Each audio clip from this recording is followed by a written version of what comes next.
Olá pessoal, bem-vindos de volta ao canal Geografia em 2 minutos. O trabalho de hoje é sobre o currículo paulista, ação norteadora de sequência didática. O objetivo do trabalho é desenvolver uma atividade didática proposta no caderno São Paulo Faz Escola com uma atividade assíncrona, passando da teoria para a prática. Esse trabalho foi desenvolvido na Escola Silvia Ribeiro de Carvalho pelo professor coordenador de área de Ciências Humanas, Rodrigo Marques Virgues. Definição de sequência didática do Antônio Zabala. Então, lembrando, pessoal, o trabalho de hoje tem aí como objetivo pegar a teoria, enxugar essa teoria e transformá-la numa atividade que seja possível aplicar numa atividade remota, numa atividade assíncrona. Então, para começar, pessoal, a definição de sequência didática do Zabala. No livro Zabala, no livro A Prática Educativa, Como Ensinar, diz que sequência didática é uma série ordenada e articulada de atividades que formam as unidades didáticas. Ou seja, é onde o professor, através dos objetivos que pretende alcançar com seus alunos, vai organizar sistematicamente uma série de atividades para atingir a aprendizagem daqueles conteúdos selecionados para uma determinada unidade didática. Os conteúdos conceituais, procedimentais e atitudinais. Esses são importantes e nós falaremos sobre eles logo mais. Então, para começar, pessoal, eu usei para o trabalho o capítulo 2 e o capítulo 3 do livro Prática Educativa, do Antônio Zabala.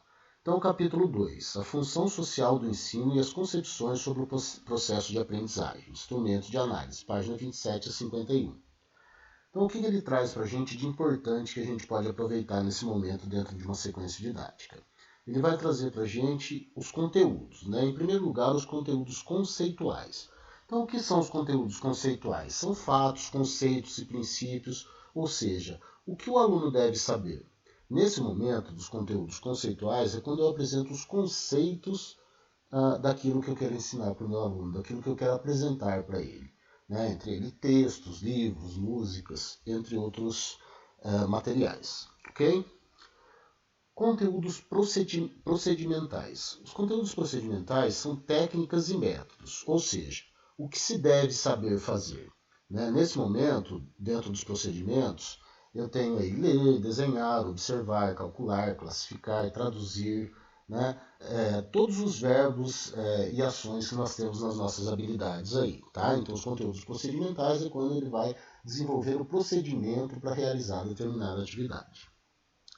E por último, no capítulo 2, os conteúdos atitudinais. Os conteúdos atitudinais são valores, atitudes e normas. Como se deve fazer? Os conteúdos atitudinais, pessoal, eles são muito importantes, que eles vão trabalhar com os valores. E esses valores são encontrados nas competências socioemocionais. Portanto, eu vou dar uma atenção um pouco maior nesse momento para os conteúdos atitudinais. Aqui um mapa conceitual que eu preparei para a gente, tá? Os conteúdos atitudinais. Então, o que são? Eles são valores, atitudes e normas. Os valores é a capacidade de emitir juízo sobre as condutas, a ética. As atitudes é aquilo que ele realiza com a conduta de acordo com os valores que ele aprendeu. E as normas são os padrões ou regras que devem ser seguidas pelos membros dos grupos. Tá? Então, esses três conteúdos atitudinais aí, eles fazem parte das competências socioemocionais, que, por sua vez, tem como base os 4 pilares da educação: aprender conhecer, aprender fazer, aprender conviver e aprender ser. Então vamos lá de baixo para cima. Aprender conhecer, aprender fazer, aprender conviver e aprender ser. São os 4 pilares da educação, que, por sua vez, são a base das competências socioemocionais. E as competências socioemocionais têm como princípio os valores, as atitudes e as normas, que formam os conteúdos atitudinais. Tá? Então, esse movimento é importante a gente ter em mente na hora de organizar uma atividade de sequência didática. Tá ok? Seguindo, pessoal, capítulo 3, a sequência didática e a sequência de conteúdo. Tá? Nesse capítulo do livro, ele vai apresentar a apresentação da variável sobre a prática educativa, a sequência didática. Ele apresenta 4 unidades temáticas e as analisa sobre o aspecto dos conteúdos da aprendizagem: a atenção, a diversidade, a sequência e a tipologia dos conteúdos. O processo de ensino e aprendizagem implica em aprender o que se está sendo proposto de maneira significativa, E o capítulo 3 apresenta estratégias ao professor para esse processo. A apresentação do quadro das unidades, ele apresenta 4 quadros para a gente de sequências didáticas, e nas entrelinhas, né, de maneira implícita, ele foca na unidade 4, né, que tem uma apresentação de sequência didática que envolve elementos conceituais, procedimentais e atitudinais, páginas 72 a 73. Nesse momento, pessoal, ele vai apresentar para a gente nessas unidades temáticas da sequência didática, desde a unidade tradicional, né, que envolve mais uma apresentação unilateral e expositiva do professor, onde a participação do aluno é bem menor, até chegar na unidade 4, onde ele consegue equilibrar a quantidade de ações dentro da sua sequência, envolvendo de forma equilibrada os conteúdos conceituais, procedimentais e atitudinais. Tá ok? Eu vou mostrar aqui a tabelinha, vou sair da apresentação rapidinho e vou mostrar para vocês a tabela já no livro do Zabala. Tá? Deixa eu encontrar aqui. Então aqui, essas são as unidades. Unidade 1, 2, 3 e 4. Percebam, né, que ele vai colocando C para conceituais, P para procedimentais e A para atitudinais. Na primeira sequência, há um desequilíbrio e ele vai aumentando gradativamente a aplicação dos conteúdos de acordo com que as unidades vão passando de uma para outra. Então, focar aqui na atividade 4, onde há um equilíbrio, né, de apresentação de conteúdos procedimentais, conceituais e atitudinais. Ok? Voltamos para a apresentação agora. Então, vamos lá, pessoal. Aqui eu já trouxe para a gente uma sequência didática da maneira como ela é apresentada no caderno de Geografia São Paulo Faz Escola. Tá? Então, o que ele traz para a gente de importante dentro de uma sequência didática? Eu falo que são 3 passos importantes lá na apresentação. A sondagem e a sensibilização, a contextualização e a sistematização e problematização. Tá? Então, como se deve trabalhar a sondagem e a sensibilização? Nesse momento, a gente tem que despertar o interesse do aluno para o tema e o conteúdo a ser trabalhado. Também devemos levar em consideração o conhecimento prévio do aluno. Nesta fase, que a gente desperta o interesse do aluno e levanta o conhecimento prévio dele, a gente busca uma conexão do aluno com o tema a ser trabalhado. Ok? Então, olha lá, o próximo passo, contextualização. Tá? A contextualização é o momento em que eu vou apresentar os conceitos a serem trabalhados para o aluno, né, apresentar a teoria para ele e relacionar essa teoria com o cotidiano do aluno. Né? Quando eu consigo relacionar, trazer para o aluno que aquele conceito, que aquele conteúdo está ligado ao seu cotidiano, né, eu consigo uma conexão maior do aluno com o tema sendo trabalhado. E por último, pessoal, a sistematização e a problematização. Tá? Nesse momento aqui eu trouxe um sistema, né, um método chamado BEM, que é base, expansão e manutenção, para a gente aplicar a sistematização. Então, o que vai ser feito nesse momento? Nesse momento, nós vamos trabalhar os procedimentos e as atitudes dos alunos. Tá? Vamos lá. Ó. Base. O que seria a base? Usar as fases anteriores. Então, eu vou organizar exercícios que façam com que o meu aluno movimente aquilo que ele aprendeu nas fases anteriores, na contextualização e na sensibilização. Então, ele usa a base do que ele já aprendeu para responder essas atividades. Terminada essa fase, qual é o próximo passo? A expansão. Tá? A expansão, pessoal, eu vou usar exercícios que desafiem o aluno. Então, nesse momento, eu já vou aplicar desafio para eles que possam movimentar os conhecimentos que ele tem, envolvendo pesquisa, envolvendo esforço, envolvendo trabalho em grupo, de maneira aprofundada. Então, são desafios, exercícios que desafiam o aluno. E, por último, né, e não menos importante, a manutenção. Né? Nesse momento, o que eu devo fazer? Eu devo fazer uma revisão, uma retomada do conteúdo e ver se realmente o meu aluno conseguiu absorver aquilo que eu pretendi dentro da minha sequência didática. Tá? Então, observe como o caderno São Paulo Faz Escola, ele apresenta uma sequência articulada, objetiva e que tem claro, né, dentro do processo, aquilo que eu pretendo ensinar para o meu aluno. Beleza, pessoal? Então, essa é a sequência didática apresentada no caderno São Paulo Faz Escola. Essa aqui é a bibliografia usada para o trabalho de hoje. E agora, vamos para a prática. Como aplicar isso, né, de maneira prática em uma atividade assíncrona, né? Aquela atividade remota que eu não estou presente. Então eu vou apresentar o meu trabalho para vocês e espero que vocês gostem. Vamos lá, pessoal, então na internet. A primeira atividade, pessoal, é uma atividade do sexto ano, né? A habilidade é EF06 de Geografia 17, produzida pelo Estado de São Paulo, que é discutir a importância da água para a manutenção das formas de vida e relacionar com a sua disponibilidade no planeta, tipos de uso, padrões de consumo e práticas sustentáveis para a preservação e a conservação. A minha metodologia é a sequência didática proposta no próprio caderno. Tá? Então, como que eu inicio essa atividade? Qual que é o meu procedimento? Eu inicio a atividade mostrando, né, começando aí com um diálogo com meus alunos. Né? Bom, galera, estamos de volta. Agora, o nosso objetivo é conhecer as bacias hidrográficas da nossa região e discutir o uso sustentável da água. Então, eu procuro, nesse momento aqui, desenvolver a empatia, né? Aproximar o aluno da minha aula, que eu não estou lá presente, mas estou conversando com ele. Tá? Apresento a aula e divido a minha primeira aula em alguns passos. Né? Primeiro passo, segundo passo, terceiro passo, quarto passo e quinto passo. Nesse momento, então, a minha intenção é sensibilizar o aluno, sondar aquilo que ele sabe, contextualizar, né, trazer os conceitos, alguns conceitos para eles e relacionar esses conceitos com o cotidiano, com o dia a dia dele. Então, olha lá, no meu primeiro passo, eu peço para ele responder as duas primeiras perguntas. Eu falo para ele, não tem problema se está certo ou está errado, né? Só respondam de acordo com o que você sabe sobre o tema. Então, vamos lá para as duas perguntas antes da gente começar. Tá? As duas primeiras perguntas são, qual é a importância de um rio? Né? Olha lá, estou fazendo um levantamento de conhecimento prévio dos meus alunos. Qual é a importância de um rio para você? Né? O que você sabe aí sobre a importância de um rio? E a outra?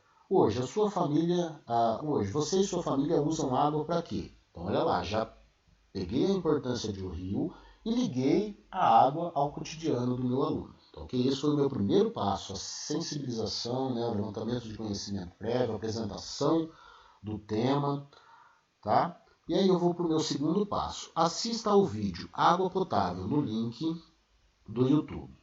Nesse momento, pessoal, eu gravei uma aulazinha para eles, uma aula prática proposta no Caderno São Paulo Faz Escola, que vai mostrar, né, a quantidade de água doce e acessível do planeta. Então eu vou pondo os copos aqui com a quantidade total de água, o que eu tenho no oceano, né, como salgada, água em geleiras e assim por diante. Então olha aqui, ó. Aqui eu estou contextualizando a minha aula, né, através desse vídeo, e também já estou apresentando para eles alguns conceitos, tá ok? Dentro desse vídeo.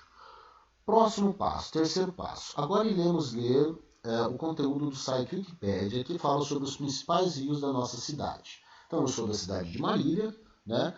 E eu fui lá na Wikipédia e busquei a bacia hidrográfica da nossa região, e lá ela apresenta os principais rios, inclusive mostrando os rios que têm água potável e os que já têm água, que já são poluídos. E eu peço para ele fazer uma leitura desse texto, tá ok? Para absorver algumas informações. Beleza. Próximo passo, quarto passo. Assista ao vídeo que são bacias hidrográficas, no link do YouTube, que eu apresento aqui para eles também. Tá? Esse é um vídeo da Agência de Águas PCJ, né? Piracicaba, Capivari e Jundiaí. É um vídeo bem ilustrativo, bem interessante, que fala sobre as bacias hidrográficas. Ele vai assistir o vídeo, absorver as informações. Eu já estou apresentando conceitos para eles, né? Mais relacionados ao conteúdo do tema da geografia, tá? Neste quarto passo. E por último, né, como quinto passo, para ele responder as questões. Então agora eu já vou começar a elaborar questões, né, que envolvam aquilo que ele aprendeu nessa primeira parte, né, a base. Eu já inicio, né, a sistematização do meu trabalho, tá ok? Então quais são as perguntas que eu fiz para ele aqui? Vamos lá? Bom, pessoal, assista ao vídeo Água Potável e identifique as ideias principais para responder a questão. Por que podemos dizer que o planeta Terra não tem tanta água potável como imaginamos? Então ele vai assistir, né, o vídeo sobre água potável e vai identificar as ideias principais ali. Então, pronto. Para a próxima questão. Para responder essa questão, leia o texto proposto abaixo. O texto irá mostrar os principais rios de Marília. Aí tem o link novamente. E eu peço para ele identificar no texto os rios poluídos da cidade de Marília. Para ele escrever aqui embaixo. Então, olha lá, ele já está identificando informações explícitas em um texto, né? Relacionando aqui já a quantidade de rios que nós temos com a quantidade de rios poluídos. Lembra, a nossa habilidade lá vai discutir o uso sustentável da água, né? O uso desse recurso. E por último, né, uma pergunta já mais sistematizada, um pouco mais aprofundada, para ele assistir o vídeo, que são bacias hidrográficas, e localizar, né, no vídeo o nome das principais bacias hidrográficas citadas no estado de São Paulo. Né? Percebam que eu já estou usando as palavras localize, identifique, que são palavras que estão presentes nas habilidades, né? Os verbozinhos das nossas habilidades no currículo paulista. Beleza? Então, nesse momento, eu terminei a minha primeira atividade, a atividade da minha primeira semana, levando em consideração que eu pretendo finalizar a habilidade em 2 semanas, em 2 atividades assíncronas, ok? Então passamos para a próxima atividade agora, pessoal. A próxima atividade, né, ainda do 6º ano, a mesma habilidade, tá? E agora eu já vou levar em consideração o quê? A habilidade socioemocional, tá? Aqui que eu tenho como objetivo uma habilidade socioemocional do 6º ano, que é a organização. Então, ter habilidades organizacionais e atenção meticulosa nos detalhes importantes para o planejamento e execução de planos para objetivos a longo prazo. Então, olha lá, essa é a habilidade socioemocional dentro dos conteúdos atitudinais que eu pretendo passar para os meus alunos ao final do trabalho, junto com a habilidade que está sendo trabalhada. Eu apresento a mesma metodologia e inicio a aula novamente com um bate-papo. Né? Bom dia, pessoal. Hoje discutiremos os tipos de uso da água, os padrões de consumo e as práticas sustentáveis para a preservação e conservação do recurso. Acompanhe os passos com atenção. Então vamos lá. Em primeiro lugar, o primeiro passo eu converso com ele novamente. A água é um recurso natural vital, ou seja, dependemos dela para a manutenção da vida. Usamos a água para sobreviver, para a higiene, para a agricultura, para a indústria. E para começarmos, responda a primeira pergunta. Ela é bem simples, quero ver quem vai acertar. Olha lá, continuei, né, com uma conversa. Eu quero ver quem que vai acertar a primeira pergunta. Então vamos lá. Qual foi a pergunta que eu fiz de proposta para o início da minha aula, né? Hoje usamos a água para muitas coisas, tais como produção de energia, indústria, agricultura e para o uso doméstico. Na sua opinião, qual das 3 opções abaixo consome mais? Aí vem uso doméstico, agricultura e indústria. Então percebam, essa pergunta ela está usando, né, um pouco do conhecimento que ele já teve como base, né? E ela tem como objetivo a verificação no final do trabalho. Né? Então agora ele vai dar uma opinião sobre o que ele acha que consome mais água desses 3 fatores, e no final do trabalho ele vai verificar se aquela questão dele estava certa, estando ele conectado com o trabalho. Ok? Então olha lá, agora vamos para o segundo passo. Segundo passo, leia o texto proposto com atenção. A agricultura consome mais água do que a cidade e a indústria. E aí tem um link. Bom, pessoal, aí eu tenho a apresentação do texto, né, que eu também dispus ele aqui na página, que vai falar sobre o consumo de água da agricultura no Brasil. Um texto bem interessante, né, bem informativo e bem didático também, de fácil leitura. Tá? Após a leitura, eu tenho o terceiro passo. Assista ao vídeo gravado pelo professor Rodrigo explicando de uma maneira legal como fazer a leitura de um texto. Né? Nesse ponto, pessoal, eu gravei um vídeo para eles, tá? Que se chama Poluição dos Rios. Então eu usei um texto e fui mostrando para eles como fazer uma boa leitura, né? Desde definir o motivo da leitura, fazer uma previsão sobre o título, né? Usar as técnicas de grifo, palavra-chave, de marginália, de previsão para o parágrafo seguinte. Então eu fui mostrando passo a passo, uma maneira bem legal, né? De se fazer a leitura de um texto. Essas técnicas estão presentes no caderno Orientação de Estudo São Paulo Faz Escola. Esse é o terceiro passo. E o texto é sobre poluição dos rios dentro do conteúdo, dentro da habilidade que nós pretendemos trabalhar. O quarto passo. Agora vamos aos desafios. Responda os exercícios com atenção e assim finalizaremos a nossa habilidade. Então, pessoal, agora nós vamos já trabalhar os desafios. Nós vamos propor atividades que desafiem o nosso aluno, né, a responder de maneira objetiva, né, e utilizando-se também dos valores propostos nos conteúdos atitudinais, né, ou seja, as habilidades socioemocionais. Então vamos lá. Qual que é a primeira pergunta que eu trouxe para eles? Após a leitura do texto, identifique a solução proposta para a redução do consumo de água por parte da agricultura. Olha lá, nesse momento ele vai identificar lá no texto uma informação explícita que fala sobre uma proposta de se levar conhecimento aos agricultores, né, para que eles possam reduzir o consumo de água na sua produção. Então olha que legal, ele está lá trabalhando já uma habilidade de identificar uma informação explícita dentro de um texto com o objetivo de reduzir o consumo de água, né, que é o objetivo da nossa habilidade, né, discutir os usos conscientes da água, correto? Então, olha lá. Próxima pergunta. O que podemos fazer para reduzir o consumo de água em nossa casa? Então, olha lá, pessoal. Agora aqui, né, é bem interessante. Por quê? Porque eu vou trazer para eles uma maneira deles se conectarem ao tema, né, contextualizando esse trabalho e já ligando com a nossa casa. Né? Como que eu posso reduzir o consumo de água na minha casa? Levando em consideração que falamos de redução da água na indústria, redução de água na agricultura, sobre poluição dos rios. Né? Então também é importante que eu reduza a quantidade de águas, o consumo de água na minha casa, tanto como nos outros. Beleza? E aqui, pessoal, um exercício já mais aprofundado, né, um desafio um pouco maior que eu apresento para eles, a definição de agricultura familiar, né? O texto completo está aqui no link, e eu já proponho um desafio para eles. Agora vamos pensar um pouco. Levando em consideração que a indústria é a segunda maior consumidora de água do planeta, como já vimos no vídeo, e muitas vezes joga produtos químicos nos rios, assinale a alternativa que aponte uma atitude sustentável por parte de nós, consumidores, né, das pessoas, para contribuir com o uso responsável e sustentável da água.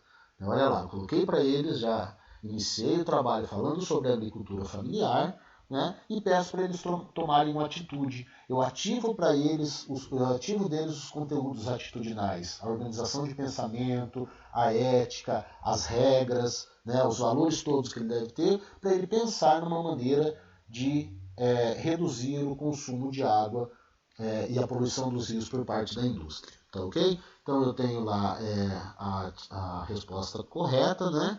Que é consumir produtos da agricultura familiar pode reduzir o despejo de produtos químicos por parte das indústrias. E aí tem o restante da frase ali. Beleza, pessoal?